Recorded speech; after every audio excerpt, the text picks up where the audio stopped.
Oh, Nicolas Jackson. Nicolas Jackson has gone and royally f***ed it there for Chelsea, hasn't he? Being realistic. Don't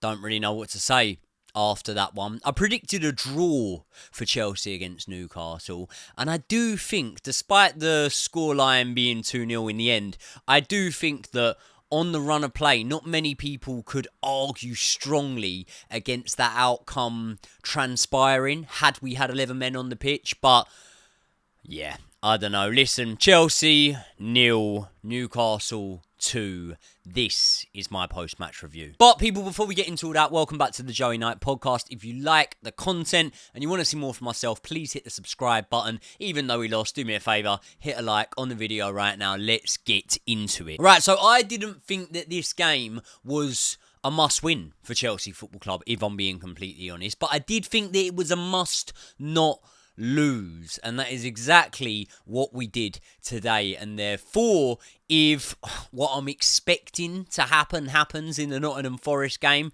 fingers crossed, touch wood it doesn't, and Leicester can somehow spring a surprise here, then we're going to be down to 6th in the Premier League table. I think that Forest have got an easier fixture than us next time out. I think that Newcastle, don't know, because they've still got to play Arsenal, but I think Villa have got easier fixtures than us. It's going to be tricky, is what I'm saying. Man United being in the bottom half of the table, and let's be honest, the bottom 5-6 teams for pretty much the whole season or not, it's still Man United, and anything can happen in a game like that. But at this moment in time, Chelsea's hopes of qualification on Champions League really, in my opinion, depend on us getting lucky.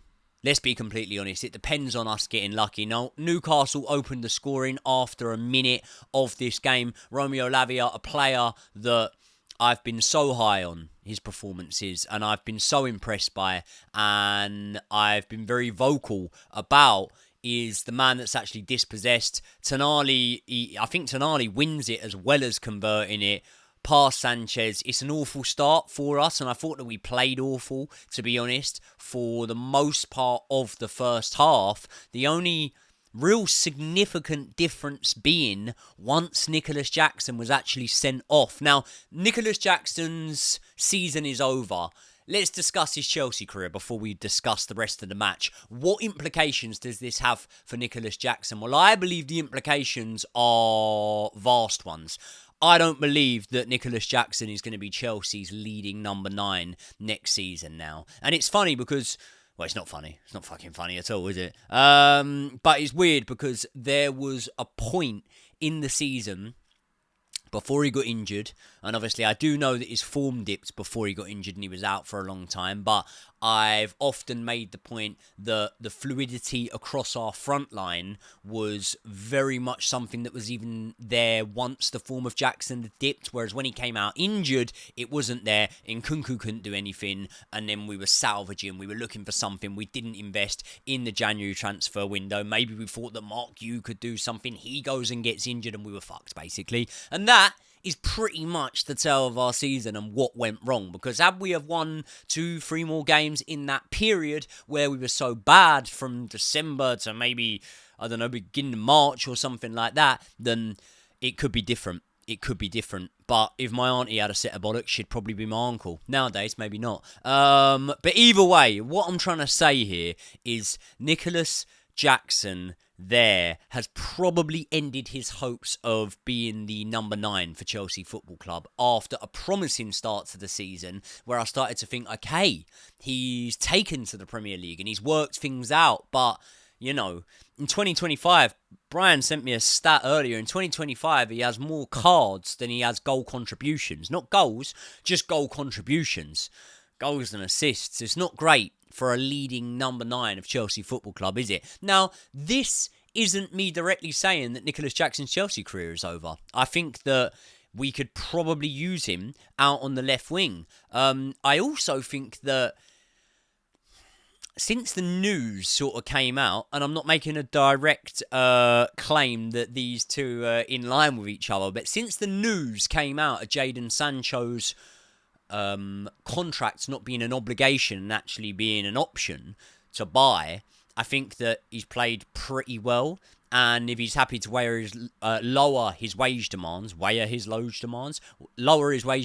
Jadon Sancho will probably remain a Chelsea player next season. Maybe we do it just to sell him on. Maybe we think that we can buy him for 25 mil. He'll be happier to play at Borussia Dortmund, something like that, and we'll go in for Gittins, and I don't know. But either way, it looks like we might be all right there at the left wing, especially with Tyreek George coming through. Another player we haven't really got to spend money on, and if we're spending money on any position, I think that there's two positions that we really need to spend on before we invest in a left winger. And Nicolas Jackson could play for us as a left winger. He could. I'm not going to sit here and make this whole thing about Nicolas Jackson's ruined our season. Nicolas Jackson's, completely at blame here, because it's a little bit soft, that red card, in my opinion. But it's also very stupid, in my opinion. Now, by the way, that's probably not made any sense to you. So you're probably thinking, well, hold on. Does he think it's a red card or not? Yeah, it's a red card. It's a red card. It's a red card in today's Premier League. Do you know what I mean? My caveats to it would be that the reason I think it's a little bit soft is because I don't really agree with the rule. And the rule isn't whether there's intent now, is it? So I don't think it was intentional from Nicolas Jackson. I think that the commentary that I was watching, and I don't know if you guys were watching the same, were saying, it's the look there. It's the look he gives him before and how long he was looking for. Well, you're playing it in slow-mo, mate. He didn't look at him for that long, did he? It's not like he was in a trance looking at Botman and just fixated on him and couldn't take his eyes off him. And also, you look at Sven Botman as well. Sven Botman's, 6'4"? Nicolas Jackson's 6'2", I believe. Correct me if I'm wrong in the comments. Neither man leaves the ground, right? So it's not like Jackson's jumped up and elbowed into him. It's almost like Jackson's thinking, well, I've got to either look at my man or look at the ball. I've got the best chance by looking at the ball. And if I look at the ball, I've got to be positioned to break my fall. Otherwise, I'm going to go over and not break my fall. Now, if I was going to fall to my right, I'd probably stick my elbow out so my arm could sort of break my fall. But before we get into all that, are you finding it difficult to make time for a balanced meal? Well, that is where Huel comes in. Huel is spelled Huel and is today's sponsor of the Joey Knight podcast. And the black edition, which I have got in my hand right now, is a meal in a bottle. It's got 35 grams of protein, 26 vitamins and minerals, and it's low on sugar, and it's all in this one little bottle. And you can trust these guys because they have sold over 500 million meals already. You can find them in your local Tesco's, Sainsbury's, or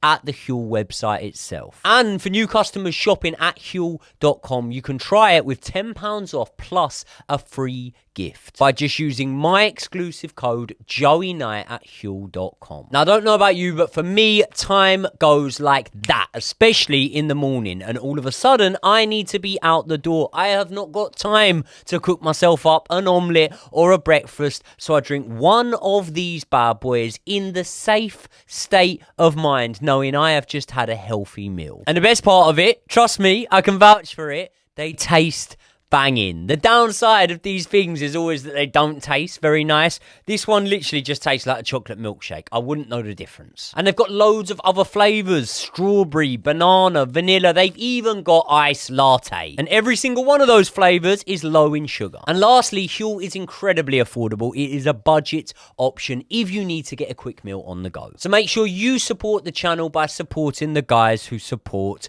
us, and use my code Joey Knight at the checkout for £10 off and a free gift when you purchase your first Huel. Thank you very much to Huel for supporting the channel. Let's get back into the video. But at the same time, I understand that in today's game, you can't do that. You can't do that. So do I think it was an intentional foul, intentional, dangerous play from Nicolas Jackson? I actually don't.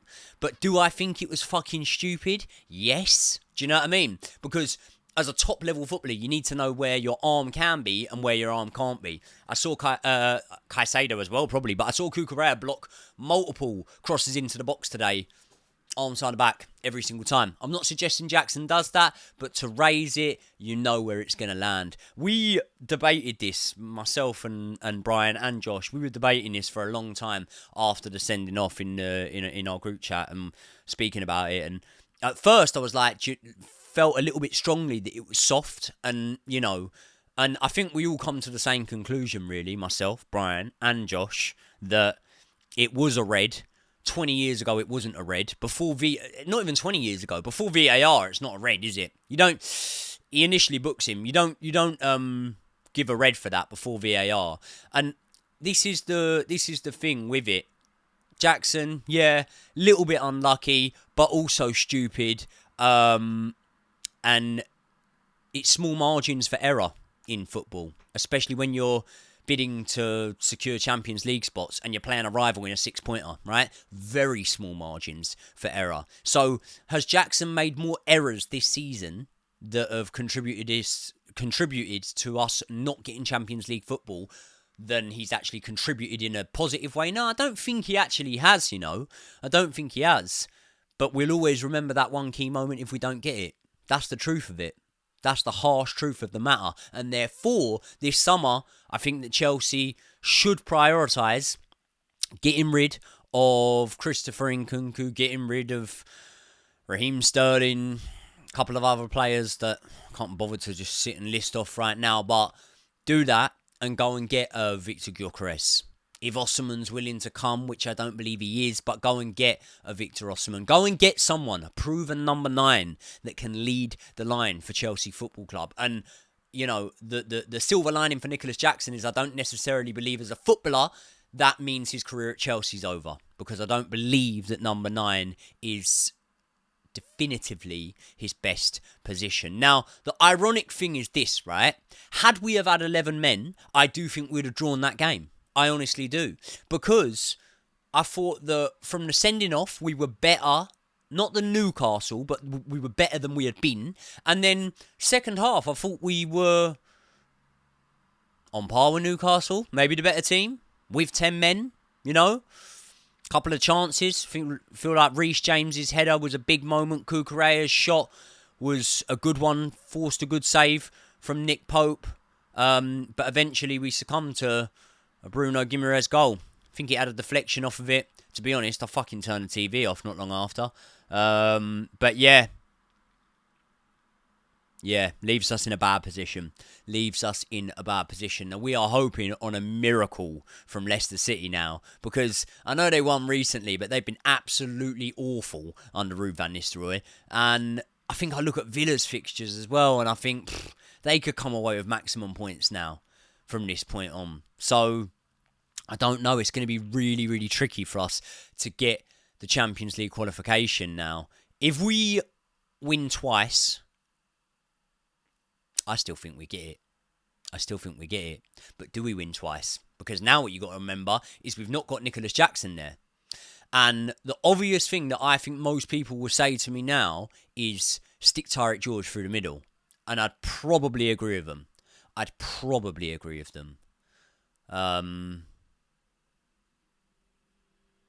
Do you know what I'm thinking of now? You lot think I've lost my head. And my head's gone here. Just to get him on the pitch, do we just stick Reece James through the middle? People are saying this fella's football knowledge is fucking diabolical, but do we do that? Like, I'm not even joking. I'm not even bantering. For the last 2 games, do we just stick Reece James through the middle? Because if we're content with Caicedo right back, which I believe we are, look, we played 10 men in the boiling heat. It was hot for both teams. I understand that. Before any Newcastle fans get at me, Newcastle deserved to win today. Thought Dan Burn was brilliant. Thought Bruno G was good. Thought Tonali was really good. I thought Isaac, not at the races today. Gordon put his shift in, but not like his best game. But yeah, Newcastle had enough there. They were good today. They deserved the win. So no offence against them. But at the same time, I don't think that Chelsea were rubbish today. I thought that we were massively hampered by going down to 10 men. And I think that if Chelsea had played the way we played in that second half with 11 men, therefore not having to do as much running and not having to expand as much as Newcastle possibly did, then I think we would have come away with a draw. And I think a draw and a win may have put us in a position where we don't even need to win on the final day of the season. Maybe 5 points could have got us through. But now, we most definitely need to win on the final day of the season. And we most definitely need to beat Man United. And even still, it might not be enough. It might not be enough. Hopefully it is. I really do hope so. Not much more to say about it, people, to be completely honest with you. You lot might know this, you might not know this. You might be able to see it from how much weight I've lost recently, if you have a keen eye for that. But I travel to Derby to fight on Misfits in a couple of days. When do I go up there? Early Wednesday morning. So late Tuesday night is when I will record the preview for the Man United game. It's going to be out a few days before usual. I'd probably leave it closer to the game. Maybe drop it on Thursday morning, something like that. So we have a bit more clarity on who will play, who won't play, things like that. But no one really looked like they pulled out of an injury stay, so I don't know, yeah. But that'd be interesting to see my team sheet in that one, because fuck knows where I'm going with it. Again, as I say, I might stick Reece James through the middle. I don't know. Or maybe Reece James attacking midfield and Cole Palmer through the middle. Who knows? Or Palmer on the right, Neto through the middle. I don't know. Brain's gone. It's gone. People, let me know your thoughts in the comment section below. Has Nicolas Jackson seeing red cost Chelsea Champions League football for next season? Let me know your thoughts. I'll see you all in the next one.